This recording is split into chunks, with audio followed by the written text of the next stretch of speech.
Shalom. Hari ini saya ingin menyampaikan firman Tuhan dengan judul Ciaru, What If, seandainya. Ya kan? Bahasa Mandarin itu kalau saya terjemahin seandainya itu kayak bila dulu tahu gitu saya nggak begini, kan gitu ya. Seandainya nggak kejadian seperti itu, hari ini kan saya aman. Kalau kemarin saya nggak lakukan ini, hari ini kan saya nggak jatuh dalam masalah, kan begitu ya. Orang di sini tentu punya lebih banyak pengalaman, ya. Kalau orang ulang tahun, katakanlah ke 50 katakan ya, dia punya 50 tahun pengalaman. Kalau orang ulang tahun 20 tahun, dia punya 20 tahun pengalaman. Jadi sebenarnya yang punya masa lalu lebih panjang itu yang umurnya sudah banyak. Ya, pengalamannya banyak. Yang dia lalui juga sudah banyak sekali. Di dalam masa lalu kita itu banyak sekali isinya. Bapak Ibu, setuju nggak? Banyak sekali isinya. Kalau kita ingat kembali masa lalu, ada yang membuat kita senyum. Kalau kita ingat kembali masa lalu, ada yang buat kita sedih. Kita ingat saja masa lalu kita, semua orang bercampur aduk langsung. Ada yang langsung sedih, ada yang langsung senyum, ada yang langsung marah, karena apa yang terjadi di masa lalu gitu ya. Nah, supaya kita punya konteks, saya akan masuk ke 3 Yohanes pasal 1 dan ayat kedua. Saudaraku yang kekasih, aku berdoa, semoga engkau baik-baik dan sehat-sehat saja dalam segala sesuatu. Sama seperti jiwamu baik-baik saja. Saudara, di sini kan ada kata jiwa. Manusia itu punya 3 unsur, roh, jiwa, dan tubuh. Kalau roh sudah enak kitanya, karena kita adalah ciptaan yang baru kan. Kalau jiwa, tidak tahu baik-baik saja atau tidak. Tapi menurut firman Tuhan di sini, katanya saudaraku yang kekasih, aku berdoa, ya, semoga engkau baik-baik saja dan sehat-sehat saja dalam segala sesuatu, sama seperti jiwamu baik-baik saja. Doa sang rasul maunya jiwa kita sehat, kemudian kondisi kita baik-baik saja seperti jiwa kita. Jadi jiwa kita ini harus menjadi patokan, ya, supaya keadaan kita sehat-sehat saja dalam segala sesuatu. Karena kalau jiwa kita nggak sehat-sehat saja, yang ngikut itu nggak bisa. Ngikut nggak sehat loh. Ya, jadi yang penting itu jiwa kita. Ya pastor, kan roh yang paling penting. Enggak, di sini firman Tuhan katakan seperti jiwamu. Ya, seperti jiwamu baik-baik saja katanya. Dalam jiwa itu ada 5 elemen, 5 unsur. Unsur pertama itu ada memori, Bapak Ibu. Memori itu ingatan. Kayak storage lah. Zaman sekarang kayaknya 1 terabyte sudah kurang. Karena semua foto-foto yang kita ambil, kita jepret, 1 jepretan itu yang mirip-mirip kita 5 kali, 10 kali. Terutama yang cewek itu. Memorinya cepat full. Upgrade cloud storage. Karena kalau di handphonenya udah nggak muat ya, subscribe cloud. Ya, supaya bisa taruh di awan, taruh di cloud. Karena cloud itu berbayar, kita bayar aja, sewa tempat, nanti dia bisa masukin ke sana. Kapan saja mau dipanggil, silakan. Itu memori. Ya Bapak Ibu ya. Selain memori, Bapak Ibu, ada imajinasi. Imajinasi itu kemampuan kita untuk berandai-andai. Kadang-kadang kita berandai-andai itu untuk masa lalu. Lucu ya. Sudah lewat pun kita masih berandai-andai. Seandainya kalau saya ketemu aja orang yang baik di waktu itu, ya kan? Tentu nasibku nggak seperti ini hari ini. Kita berimajinasi, itu nggak terjadi, kita imajinasi untuk yang sudah lewat, itu lucu. Tapi ini kemampuan yang Tuhan beri, saudara. Harusnya kita berimajinasi untuk yang akan datang. Karena memang belum terjadi, silakan berimajinasi. Tapi seringnya yang sudah terjadi pun kita imajinasi. Kan begitu ya? Makanya banyak orang pendendam di sana. Oke. Tadi balik lagi memori. Katanya manusia itu tempatnya lupa ya. Nggak mungkin. Manusia itu pelupa. Nggak mungkin lah. Coba kalau orang salah aja sama kamu, ingat. Coba kamu salah sama orang, lupa. Itu kejadian-kejadian masa lalu katanya kita pelupa. Nggak mungkin. Kalau firman Tuhan iya melupakan ya.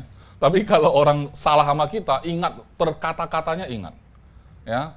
Nah, imajinasi lagi. Kalau sudah ingat, imajinasi. Tahu gitu kemarin gua gampar gitu ya. Ketiga, intelektual. Kita di dalam jiwa, setiap orang punya IQ. Kemampuan mencerna bahasanya orang. Kemampuan menghitung matematika.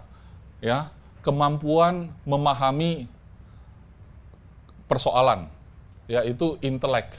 Menyelesaikan persoalan, problem solving. Itu intelek.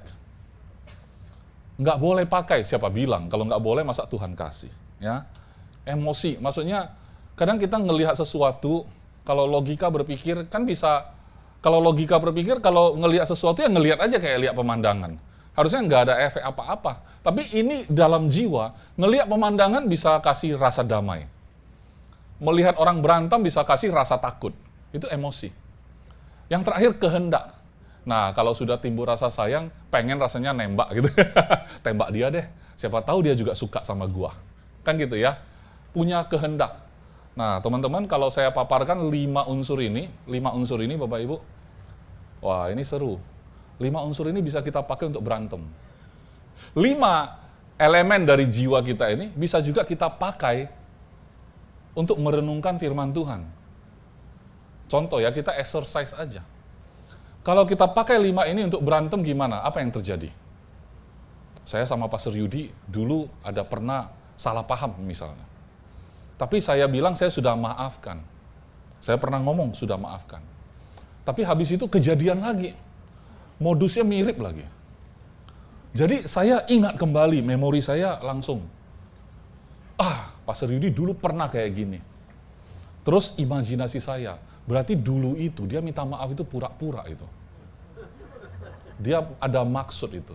Karena dia pastor, jadi dia pengen cepat selesaikan masalah, makanya dia minta maaf. Padahal dia nggak benar-benar berniat tuh. Intelektual. Aku nggak sebodoh itu.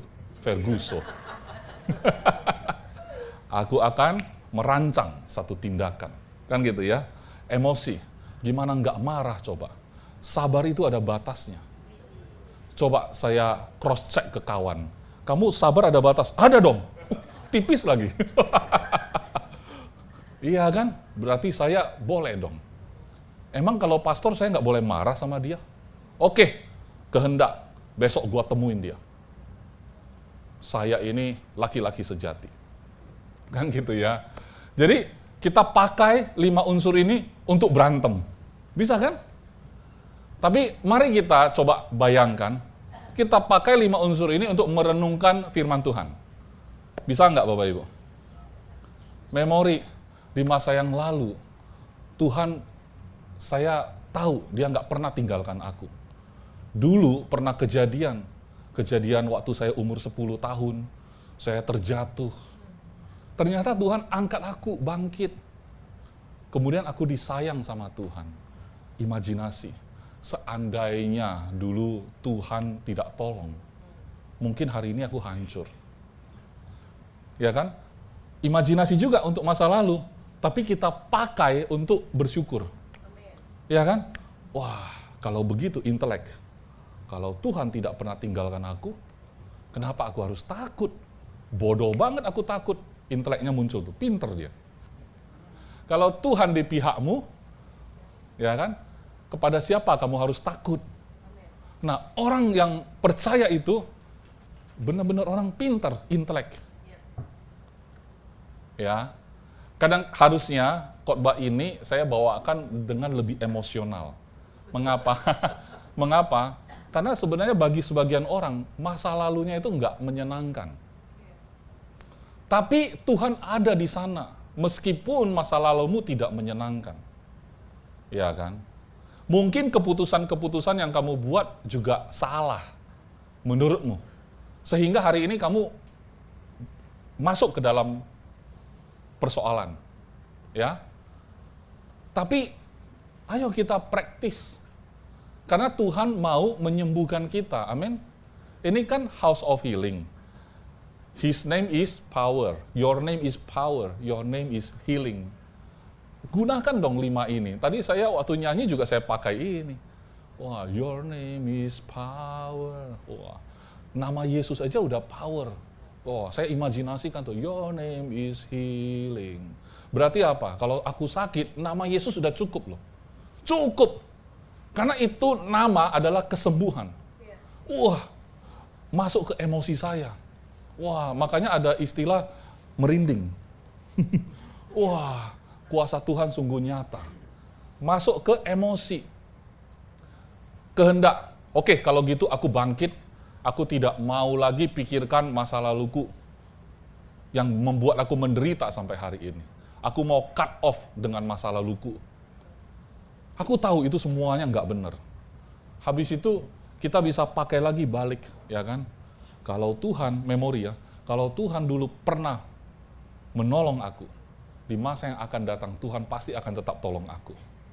Kenapa? Karena aku tidak setia, tapi Dia setia.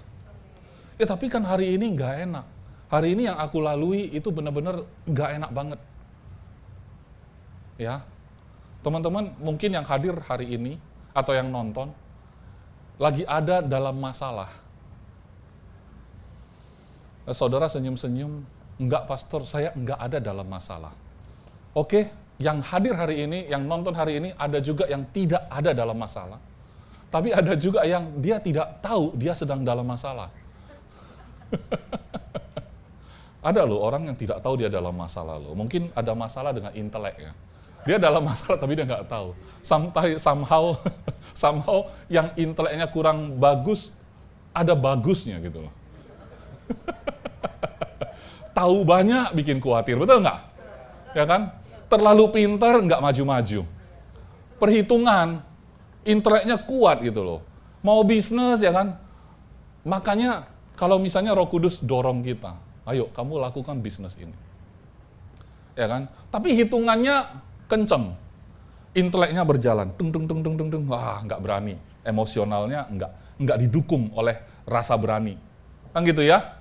Atau sebaliknya, hitungan masuk, wah gue pasti sukses kali ini. Kali ini pasti menang. 如果时间可以倒流, 如果时间可以倒流, artinya seandainya waktu bisa diputar ulang, gue akan begini, gue akan begini, gue akan begini. Kira-kira kalau kita ketemu Adam, ya kan, dia menyesal nggak ya makan buah terlarang, Bapak Ibu? Menurut Anda? Hah? Menyesal? Menyesal? Di sini rata-rata bilang menyesal. Di sana, kira-kira Adam akan menyesal nggak? Kalau kita ketemu dia nih, Dam, kenapa lu makan itu? Lu menyesal nggak, Dam? Adam akan bilang apa? Jawaban kita, nggak ada yang benar, nggak ada yang salah. Jawaban Anda itu imajinasi Anda sendiri. Anda pasti pikir Adam akan menyesal lah, karena kalau Anda jadi Adam, Anda menyesal. Makanya Anda bilang, Adam akan bilang menyesal. Tapi kalau sucian itu maksudnya timeline, itu ditaruh di lantai, timeline. Awal dan akhir sudah kelihatan. Adam nggak ada penyesalan, Bapak Ibu. Dia tahu akhirnya bagaimana kok. Dia nggak khawatir, dia nggak pusing, dia nggak, emang gua pikirin karena udah beres semua. Kalau sudah beres, Adam tidak akan pusing. Memang betul. Tapi kalau misalkan Adam kayak kita, masih hidup di tengah kita, memang dia menyesal loh. Ini imajinasi saya, pasti dia menyesal. Babak belur dia kita hantam. Gara-gara lu, Dam, pung. Asal kita ada masalah, pasti kita salahin Adam. Adam nggak bisa hidup, untung dia udah mati gitu. Kalau enggak, waduh. Setiap minggu bukan ibadah memuji Yesus, tapi memukul Adam. Ibadahnya mukul Adam. Ritualnya mukul Adam. Kenapa? Gara-gara dia tuh gitu loh. Bapak Ibu. Ya, jadi kalau kita pengen balikin waktu, Anda pengen lakukan apa? Kalau saudara bisa kembalikan waktu, Apa yang mau kau lakukan? Jawabanmu ditentukan oleh penyesalanmu. Setuju nggak? Kalau saudara bilang, pastor, kalau seandainya aku bisa putar ulang waktu, aku akan beli Bitcoin. Dalam otakmu, duit semua. Jawabanmu menentukan siapa dirimu. 如果时间可以倒流，你要做什么呢？ Kamu mau lakukan apa? Beli Bitcoin sebanyak-banyaknya. Otakmu duit. Kalau waktu bisa diputar ulang, aku nggak akan milih dia jadi pasangan aku. Wah, berarti kamu lagi masalah. Ada yang sok romantis. Kalau waktu bisa diputar ulang, aku akan tetap memilihmu menjadi istriku. Wih, boleh dong? Ya kan? Ini imajinasi by the way. Sebenarnya nggak bisa. 时间不可以倒流啊. Waktu nggak bisa diputar ulang. Mendingan saya pakai imajinasi saya, seandainya bisa ulang, saya mau tetap seperti itu. Udah, orang memang nggak bisa diubah.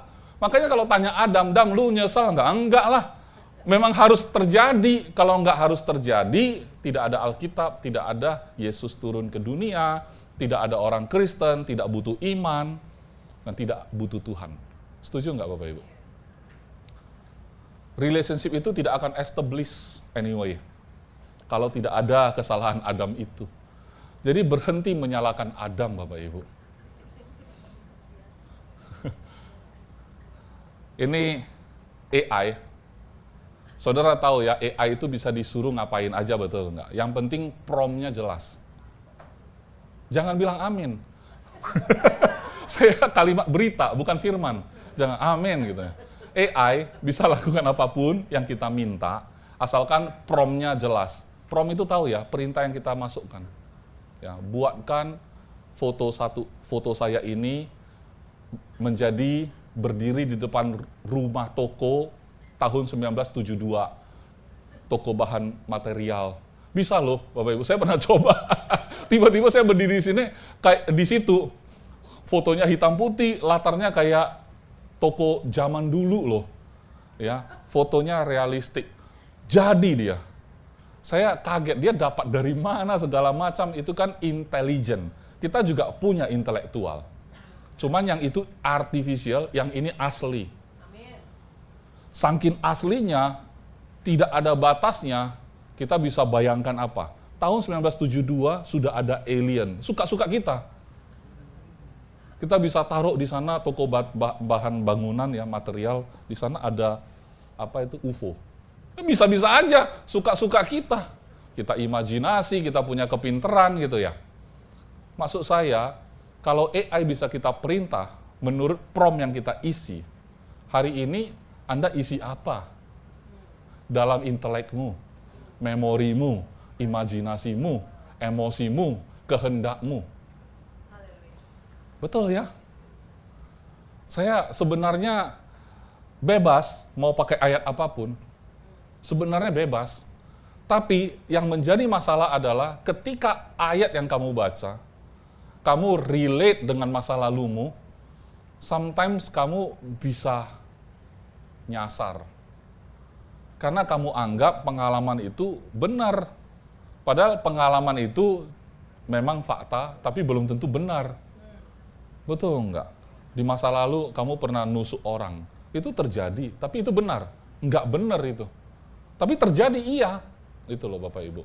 Kalau hari ini kamu ada dalam masalah, coba keluar sebentar dari masalahmu.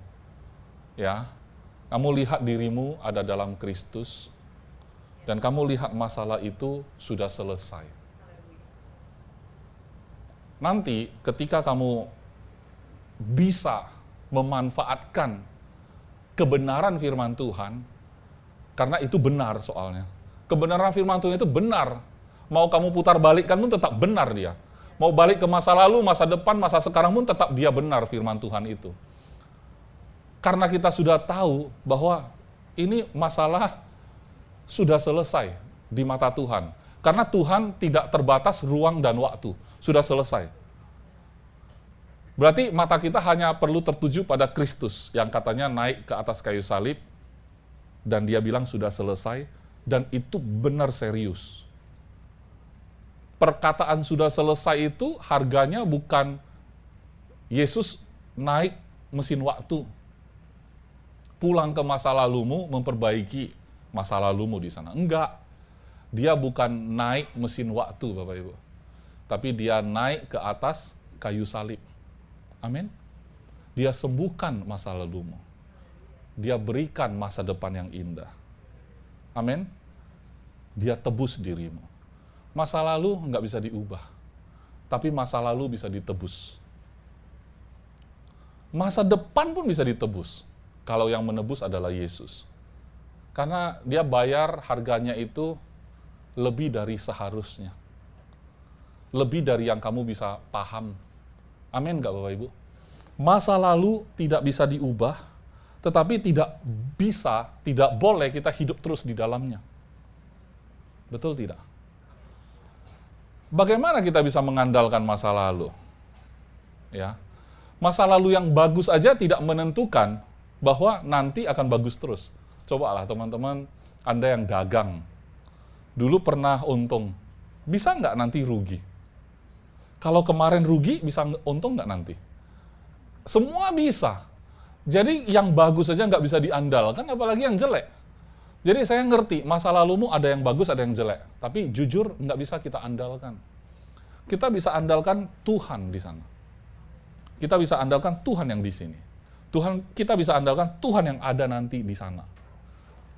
Yang bisa kita andalkan Tuhan, bukan pengalaman kita. Bukan memori-memori kita yang kita tumpuk-tumpuk itu. Ya. Ingat ya, 5 elemen tadi bisa kita pakai untuk berantem, bisa kita pakai untuk cari duit. Coba kita pakai untuk cari duit, bisa. Oh, selama ini orang kalau minum harus pakai sedotan. Kita imajinasikan yuk. Kita minum tanpa sedotan gimana ceritanya? Wireless. Langsung aja tiba-tiba seger. Enggak disentuh apa-apa, tiba-tiba masuk airnya, gimana tuh? Infus itu namanya.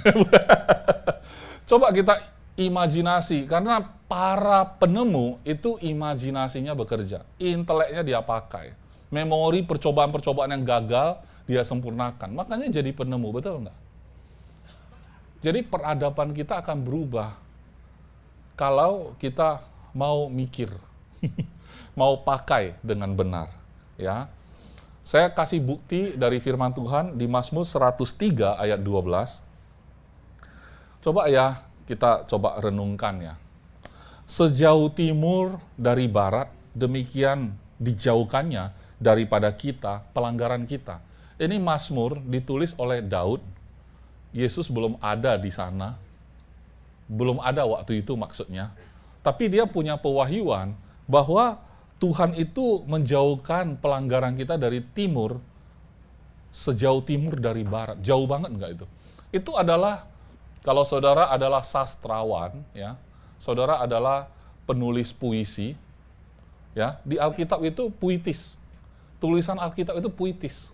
Baca aja Mazmur, ya, Amsal, Kidung Agung, itu puitis sekali. Saudara nggak usah khawatir, Alkitab punya semua untuk Anda. Mau belajar sesuatu, baca Alkitab. Ya. Mau menjadi penulis, belajar dari Alkitab. Mau jadi raja, baca dari Alkitab. Mau jadi CEO, belajar aja dari Alkitab. Mau jadi pembicara, public speaker, baca dari Alkitab. Mau jadi leader, baca Alkitab. Mau jadi pebisnis, baca Alkitab. Setuju ya? Alkitab udah lengkap semua, saudara. Jadi, saya membayangkan, Daud waktu zaman dia tidak ada Yesus, Yesus belum lahir. Tapi kenapa dia seperti keluar dari timeline dia? Dia bisa melihat semua apa yang terjadi, bahkan setelah Yesus datang, setelah dunia ini berakhir. Dia bisa menceritakan itu seindah itu. Di zaman itu mana mungkin ya menjauhkan kita dari pelanggaran kita. Waktu itu. Manusia dijauhkan pelanggarannya sejauh timur dari barat. Itu hanya bisa tergenapi kalau nanti sudah ada Yesus. Nanti, waktu itu belum. Tapi dia bisa punya pewahyuan itu. Saya garansi saudara, ketika saudara ngerti identitasmu, saudara adalah anak Allah. Saudara punya identitas yang kekal. Saudara juga punya otoritas yang tidak ada batasnya. Seperti apa Yesus itu, seperti itu engkau. Kalau begitu, Yesus ada di atas, duduk di sebelah kanan Allah Bapa. Nah, disitulah posisi kita berada juga. Kita boleh keluar dari timeline kita. Ngerti ya timeline ya Bapak Ibu ya? Dari apa yang sedang kita jalani hari ini, ayo kita keluar sebentar. Kita posisikan diri kita di dalam Kristus. Duduk di sebelah kanan Allah Bapa kita. Kita melihat timeline kita. Iya, dulu gua bego. Iya, dulu gua nggak bertanggung jawab. Iya, dulu gua melakukan banyak kesalahan. Makanya hari ini gua parah banget. Tapi nggak apa-apa. Aku percaya, aku speak life, ini akan berubah terus ke depan. Aku speak life dalam nama Yesus, ini akan berubah. Ya kan? Nama Yesus adalah kuasa, nama Yesus adalah kesembuhan. Izinkan Tuhan sembuhkan ini semua. Engkau tidak punya kuasa itu, tapi Yesus punya. Saya tahu engkau sudah mencoba segala daya upaya. Engkau sudah mencoba dengan semua kemampuanmu. Engkau mungkin sudah cari pertolongan kepada orang yang kamu anggap bisa menolongmu. Tapi berakhirnya tetap seperti itu. Berulang kali. Bahkan kesalahan yang sama diulang-ulang lagi. Sepertinya hopeless. Saudara, selama kita hidup di dunia ini, selama kita ada di timeline hidup di dunia ini sampai kita mati nanti, selalu akan ada kamu melakukan kesalahan kok. Mau suka atau nggak bisa kamu bilang hari ini, enggak pastor, saya bertekad, saya nggak akan lakukan kesalahan yang sama. Jatuh ke lubang yang sama itu, no. Aku berkomitmen. Ya kan? Nyawa taruhanku. Saudara sedang berbohong. Betul nggak? Anda kalau masih muda, Anda punya jarak waktu masih panjang sekali untuk ngalamin kebaikan Tuhan. Pada waktu itu, saya garansi, saudara pasti melakukan kesalahan juga kok. Tapi saya juga garansi, Tuhan ada di sana kok. Amin. Jangan khawatir, jangan gentar hatimu. Ya. Oke, kita lihat di Ibrani 8 ayat 12. Sebab aku akan menaruh belas kasihan terhadap kesalahan mereka dan tidak lagi mengingat dosa-dosa mereka. Saudara, ini menarik sekali. Dikatakan Tuhan tidak akan mengingat dosa kita. Tidak mengingat itu maksudnya lupa atau tidak memperhitungkan, saudara. Kalau kita harfiah, tidak mengingat itu artinya waktu kita ingat nggak ada di dalam memori. Kita cari-cari di memori nggak ada, gitu loh maksudnya. Kita cari di galeri hilang, kita cari di cloud hilang, kita dicari dimanapun tempat kita simpan kemarin itu udah hilang semua. Pernah nggak rasain kayak gitu? Suatu hari saya punya external hard disk, zaman dulu kan begitu ya. Kalau simpan di flash disk kan kecil dan memorinya kecil juga waktu itu. Jadi kalau mau storage yang lebih besar, kita beli hard disk, tapi yang eksternal. Jadi colok ke laptop bisa mengakses. Karena laptop juga kecil storage-nya, jadi eksternal gitu ya. Foto, video yang kita shoot anak-anak kita itu, semuanya saya backup di external hard disk. Di laptop yang seadanya, yang biasa kita pakai. Hard disk ini dijamret, Bapak Ibu. Waktu hard disk ini dijamret, saya mikir, dalamnya ada apa ya? Dalamnya ada apa ya? Saya nggak kehilangan duit, nggak kerugian, bukan kerugian duit ya. Kerugian saya terbesar adalah memori di dalamnya. Rasanya pengen ngasih tahu, halo yang jambret tolong kembaliin, saya bayar deh harganya, lu mau minta berapa tebusannya. Karena itu memori lebih bernilai rasanya. Gitu loh. Kalau dia mau jambret, dia jambret. Pastor, kamu bisa nggak tidak mengingat dosa mereka lagi? Bisa. Saya udah ampuni mereka. Tapi disuruh nggak ingat, saya masih ada di memori. Tapi, apa arti mengampuni, Bapak Ibu? Forgive. Mengampuni itu forgive ya. Saudara pernah nggak sampai hari ini, bukan pernah, saudara masih ada nggak orang yang saudara sulit ampuni? Mengampuni itu forgive. Melupakan itu forget. Saya search lah di ChatGPT. Apa ada bedanya get itu? Ada satu forgive, ada satu forget. Ada nggak ya hubungannya get sama give? Jadi saya tanya ChatGPT, menurutmu kata forgive dan forget ada nggak urusan dengan give dan get? Tahu nggak dia jawab? Keren banget pertanyaanmu bro, ini adalah sesuatu hal yang sangat rohani sifatnya.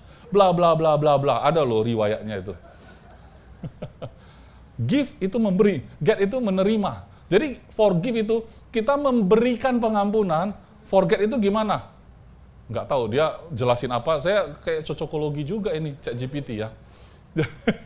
Jadi menurut saya, ya kan ada khotbah Pastor Prince juga, dia bilang, Tuhan tidak suruh kamu forget kok. Dia suruh kamu forgive katanya gitu.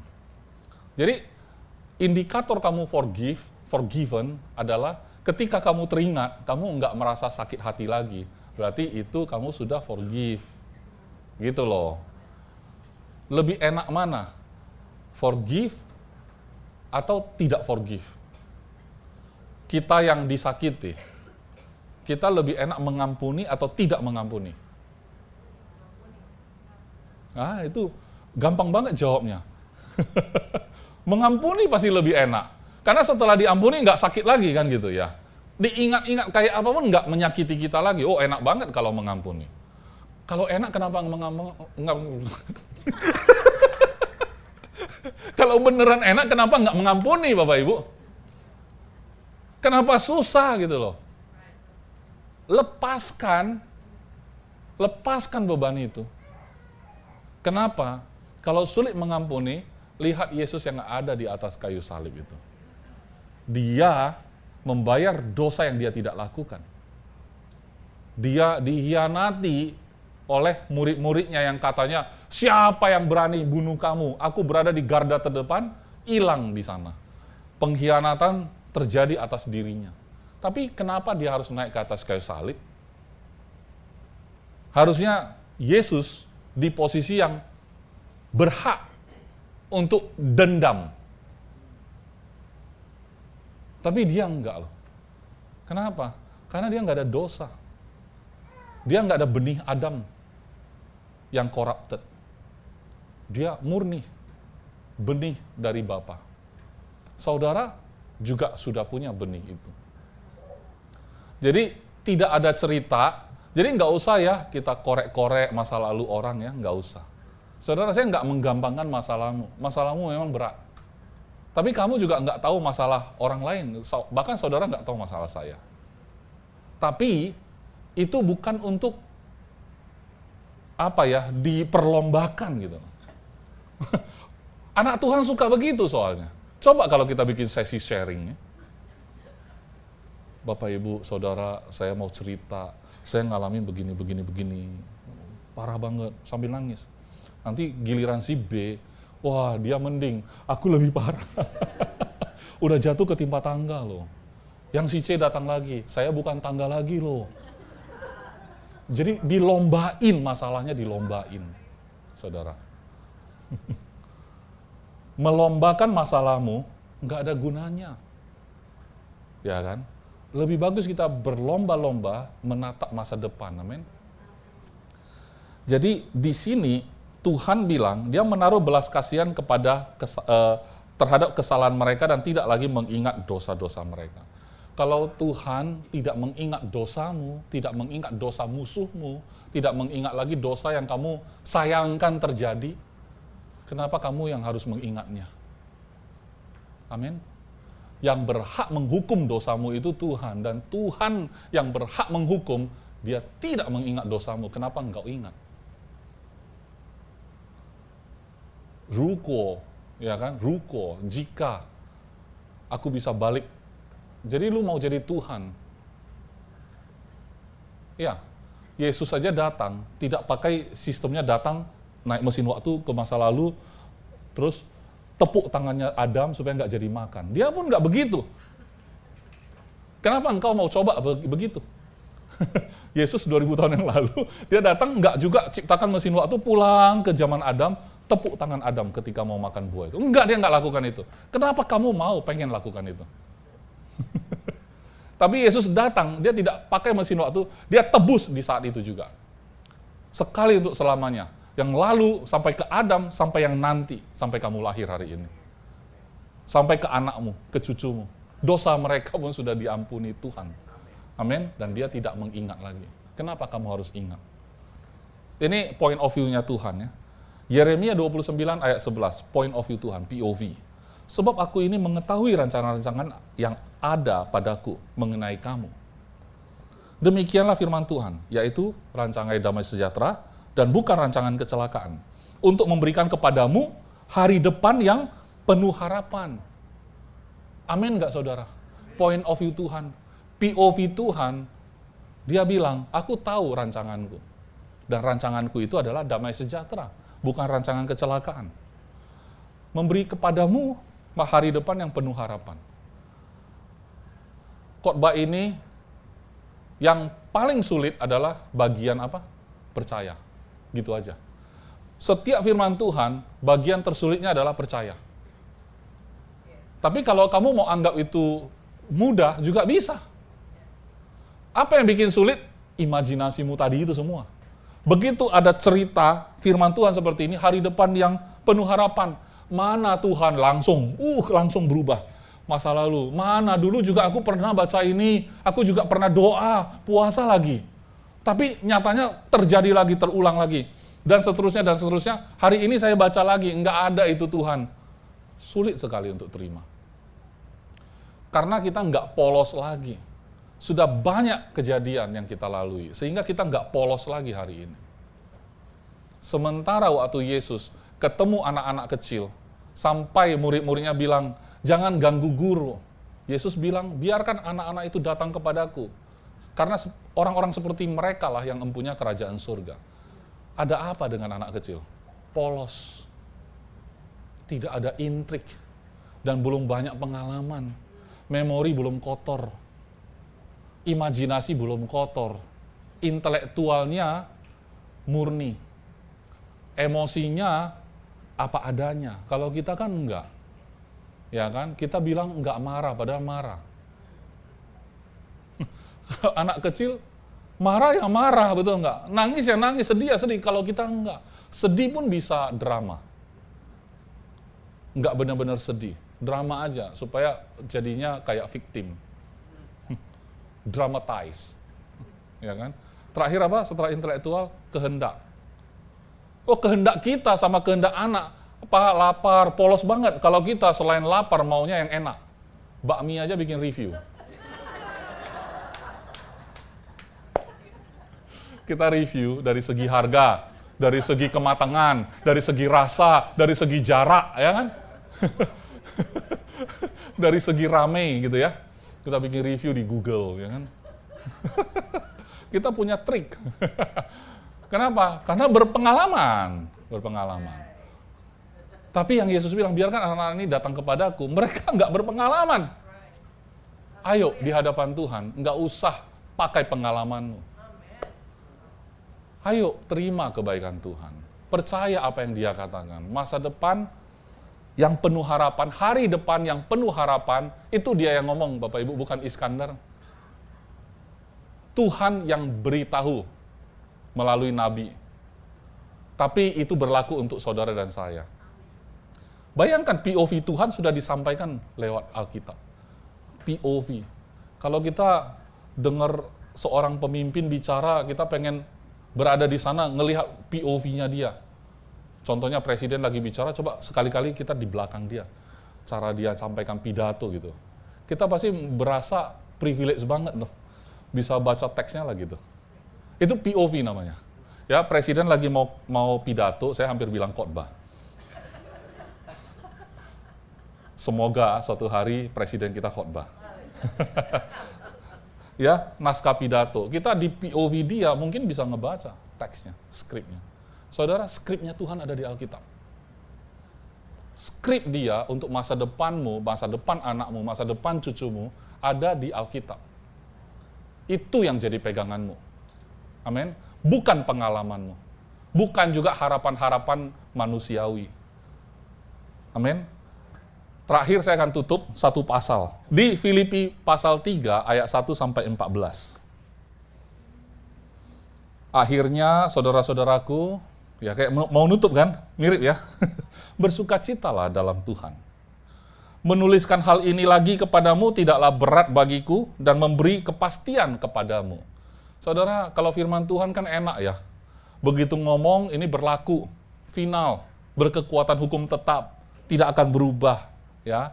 Tapi di sini ada dikatakan begini ya, hati-hatilah ayat 2, hati-hatilah terhadap anjing-anjing.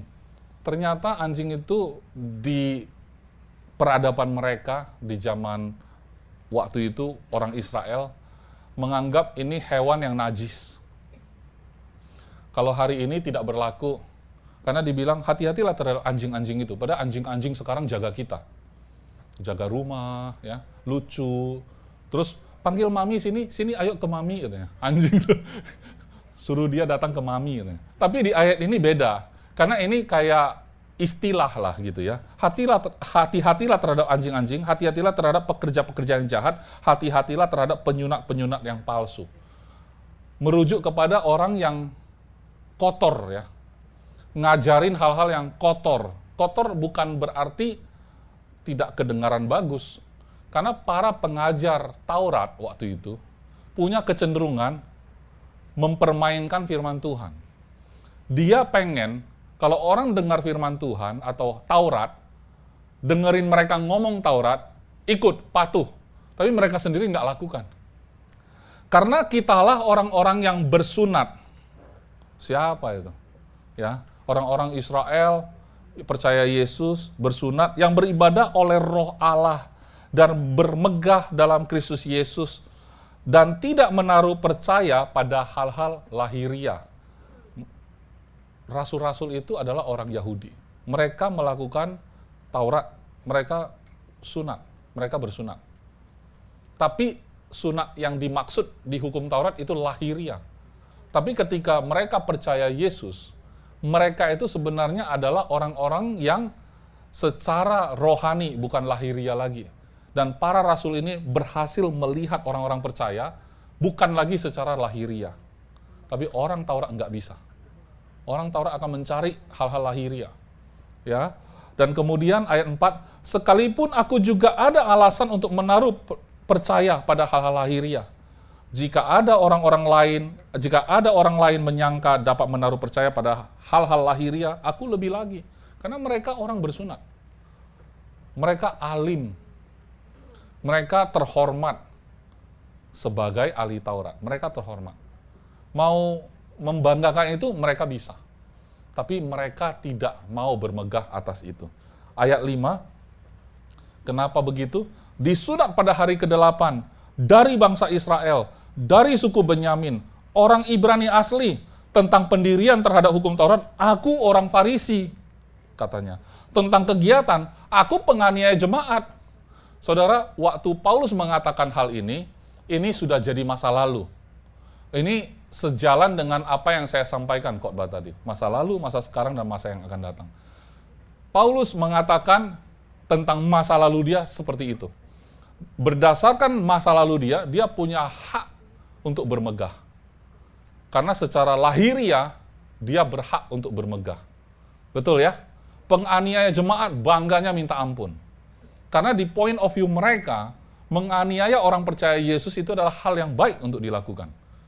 Karena percaya pada Tuhan Yesus itu adalah penistaan terhadap Yahweh-nya mereka. Oh, mereka orang yang beribadah secara lahiriah. Oke? Nah, tentang kegiatan aku penganiaya jemaat, tentang kebenaran dalam mentaati firman Tuhan, aku tidak bercacat katanya. Bangga dong. Tetapi apa yang dahulu merupakan keuntungan bagiku, sekarang kuanggap rugi karena Kristus. Saudara, apa yang bisa dia banggakan harusnya di masa lalu, hari ini dia anggap rugi. Kenapa? Karena hari ini dia punya Kristus. Amin. Artinya, dengan kita kasih prom aja hidup kita, ada Kristus dalam hidupmu. Di dalam prom kehidupan kita, kita kasih Yesus dalamnya, semua jadi rugi, saudara. Karena terlalu bernilai Yesus itu. Dalam prom AI hidupmu. Kasih Yesus saja, warnain Yesus masuk ke dalam, langsung semua itu adalah kerugian. Jadi apapun masalahmu hari ini, tidak usah khawatir. Kenapa? Karena ayat 8 katanya, malahan segala sesuatu kuanggap rugi, karena pengenalan akan Kristus Yesus Tuhanku lebih mulia daripada semuanya. Oleh karena dialah aku telah melepaskan semuanya itu dan menganggapnya sampah, supaya aku memperoleh Kristus. Apa yang bisa dibanggakan dianggap sampah, saudara? Saudara, setiap orang punya kebanggaan. Tapi ketika kamu punya Yesus Kristus, kamu nggak bisa trade itu. Kamu nggak bisa ganti. Karena itu akan kelihatan sampah banget. Identitasmu dalam Kristus itu tak ternilai harganya. Saking tak ternilai, apapun yang kamu banggakan itu sampah. Bagus ya? Yang bagus Tuhan Yesus, bukan kita. Saya nggak tahu Anda lagi bangun apa. Karena setelah terbangun itu jadi masa lalu. Tetap akan jadi sampah. Betul kan? Oke, kemudian ayat 9. Dan berada dalam Dia bukan dengan kebenaranku sendiri karena mentaati hukum Taurat, melainkan dengan kebenaran karena kepercayaan kepada Kristus, yaitu kebenaran yang Allah anugerahkan berdasarkan kepercayaan. Saudara, bagian tersulit, bahkan untuk orang beragama sekalipun, kalau bicara tentang Yesus, yang paling sulit adalah percaya. Padahal itu yang bisa selamatkan kita. Amin. Itu yang bisa selamatkan kita. Bukan hanya selamatkan kita nanti masuk surga, bukan. Termasuk apa yang sedang kau alami. Timeline-mu.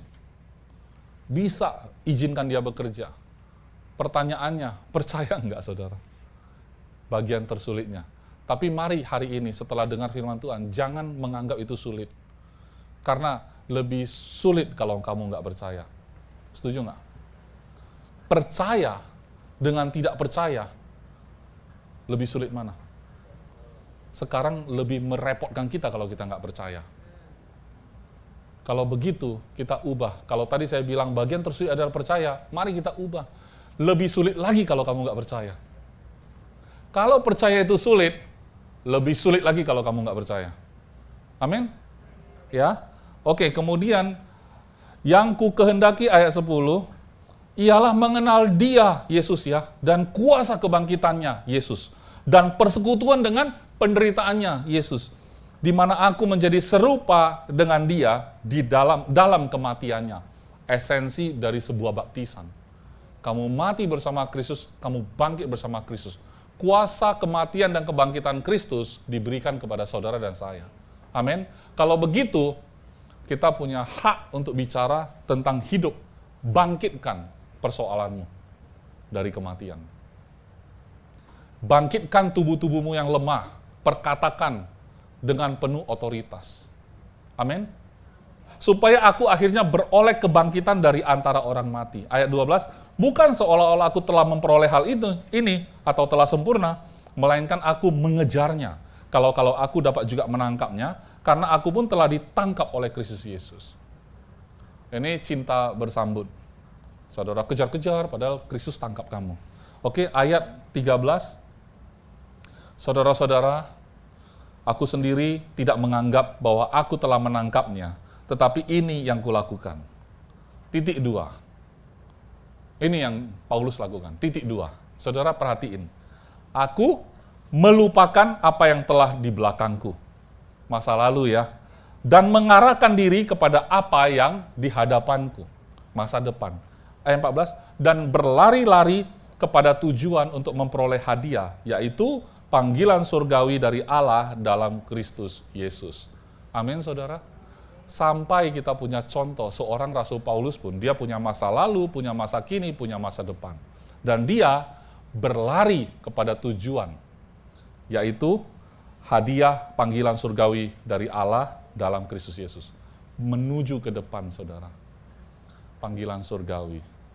Semuanya akan jadi sampah yang akan kita tinggalkan. Kita mau bangun apa? Kita mau bangun apa? Pagi-pagi kita buka mata, kita mau kerja, kita mau cari duit, tumpuk duit itu. Setelah duitnya banyak, dibanyakin lagi. Setelah banyakin lagi. Udah gitu aja terus. Lebih banyak lagi, banyakin lagi, tetap kurang banyak. Kenapa? Nanti dibanding lagi masih kurang, banyakin lagi. Habis itu apa? Kan ditinggalkan. Betul nggak? Kan ditinggal. Apa yang saudara mau kejar, kalau saudara belum pernah dengar ini, apa yang saudara mau kejar, bisa jadi itu adalah masa lalunya Paulus. Betul ya? Salomo juga begitu ya, dia punya semua. Yang saudara mau kejar hari ini, untuk masa depan saudara, itu adalah masa lalunya Salomo, dan itu jadi sampah. Syukur hari ini kita mendengarkan firman Tuhan, Tuhan tangkap kita, keluarkan kita sejenak dari timeline yang kita lalui. Timeline yang sedang kita jalani. Kesulitan, kesenangan, kesusahan, kesedihan, kegembiraan, sukacita, duka cita, saudara sedang hadapi, saya paham. Tapi Tuhan mau kamu keluar dari sana. Secara permanen engkau punya rumah. Engkau masuk dalam kehidupan Kristus. Engkau aman, tenang di dalam Dia. Sampai selama-lamanya. Amin.